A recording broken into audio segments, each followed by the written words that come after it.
If you're experiencing the Cloud Save Error 2025 in League of Legends, follow these simple steps to resolve the issue quickly. This guide will help you troubleshoot and fix the problem efficiently. Step 1. Check server status. Visit the official League of Legends server status page to ensure that there are no ongoing server issues. If the servers are down, you may need to wait until they are back online. Step 2. Restart the game. Close League of Legends completely and restart it.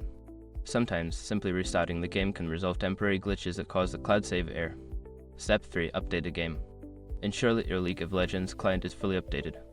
Open the client and check for any available updates. Installing the latest patches can fix bugs and errors. Step 4. Clear cache. Navigate to the League of Legends installation folder and locate the config folder. Delete the game CFG file to reset your game settings.